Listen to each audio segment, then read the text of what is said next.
Bonjour, notre sujet du jour aujourd'hui c'est la mise en exécution de votre Tactical Plan 2021 tant qu'on est encore en janvier et qu'on a le temps de faire cette checklist. Et donc ce que je veux partager avec vous serait cette checklist que je vous invite vivement à regarder, à écouter, peut-être même à prendre une feuille et un stylo pour voir si ces questions ont bien été abordées lorsque vous avez fait votre Tactical Plan et si vous êtes vraiment sur la bonne voie pour la transformation digitale de votre communication dans la pharma. Donc cette checklist, je l'ai faite à partir de plusieurs formations que j'ai eues, de plusieurs documentations aussi, et en fait ce que j'ai fait c'est que j'ai essayé de rassembler tout ce que j'ai eu comme information pour avoir la liste la plus exhaustive et plutôt la plus optimale que je vois en mon sens, bien entendu. Donc la première question qui me semble très intéressante serait de voir est-ce que vous avez choisi vos canaux en fonction de votre stratégie. Est-ce que vous avez défini votre stratégie d'abord et mis en place les canaux par la suite? Pourquoi? Parce que en fonction de votre stratégie, les canaux ne vont pas du tout être implémentés de la même façon. On parle par exemple de social media, par exemple, si on a une stratégie de social selling ou alors une stratégie de crowdfunding, on va pas du tout avoir les mêmes informations qu'on va mettre en place. On va pas faire du social media pour faire du social media, il faut vraiment avoir une stratégie qui soit bien définie en amont et en fonction de cela, on va définir tout d'abord notre contenu et ensuite voir par quel canal on va véhiculer ce contenu. Alors, le contenu, est-ce qu'il intéresse vraiment mon médecin? Est-ce qu'il intéresse mon patient? Est-ce que c'est ce qu'il a envie d'écouter aujourd'hui? Ou est-ce que moi je suis plutôt focalisée produit? Donc ça c'est une autre question. C'est quand j'ai fait ce Tactical Plan, est-ce que je me suis mise dans les chaussures, on va dire, de mon médecin et de mon patient pour me poser la question, est-ce que j'ai vraiment envie d'avoir cette information? Est-ce qu'elle m'aide dans mon quotidien, cette information? Ou est-ce que j'étais plutôt centrée sur mon produit et la promotion de mon produit?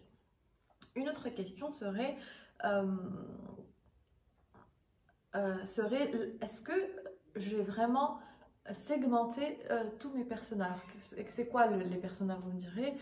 Les personnages, ce sont vos médecins, vos pharmaciens, vos payeurs, vos patients, etc. Est-ce que j'ai pu les segmenter et savoir pour chaque segment comment il aimerait consommer l'information? À quel moment? Par quel biais? Avec quel format? Et en fonction de cette segmentation de mes propres médecins et de mes propres patients, je pourrais ensuite choisir les canaux et donc avoir un tactical plan qui est optimal, qui est optimisé. Une autre question serait, est-ce que une fois que j'ai mis mes canaux et mes tactics les plus importants, est-ce que j'ai pu les prioriser en regardant, entre autres, bien sûr le coût, mais aussi la maturité digitale de mon entreprise? Alors je prends un exemple tout simple, c'est-à-dire que si j'ai envie de mettre en place par exemple du télédetailing, est-ce que j'ai regardé si la culture de mes visiteurs médicaux me le permet aujourd'hui? Est-ce qu'ils sont formés? Est-ce que j'ai des capabilities? Est-ce que je ne vais pas avoir de résistance? Est-ce que j'ai mis en place une stratégie interne pour ne pas avoir la résistance? Alors, toute cette partie qui a attrait à la culture, à la vision et aux formations, et encore aussi, et on parle aussi de technologie, fait partie de ce qu'on appelle la maturité digitale de mon entreprise. Et donc pour prioriser, si je vois que mon entreprise n'est pas assez mature aujourd'hui pour mettre en place un canal, il faut le déprioriser et puis essayer de le travailler en amont, de mettre vraiment les bases pour pouvoir le lancer avec du succès à notre jour. Alors, une autre question, et c'est celle qui me semble vraiment la plus importante, et surtout c'est celle, on va dire c'est la cerise sur le gâteau.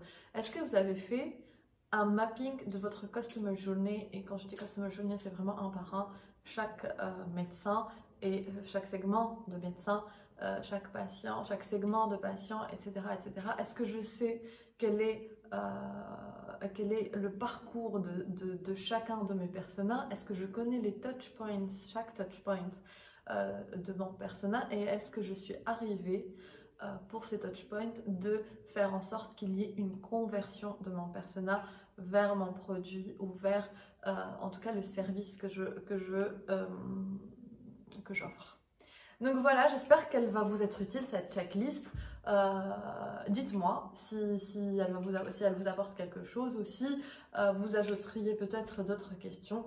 Alors sachez qu'on fait aussi cet accompagnement et qu'on peut faire ce travail avec vous de cette checklist et de la mise en place d'une stratégie de transformation digitale optimale pour votre entreprise. N'hésitez pas à revenir vers moi et à me dire aussi si vous aimeriez que je partage avec vous d'autres trucs et astuces pour les mois à venir. Merci beaucoup et à bientôt.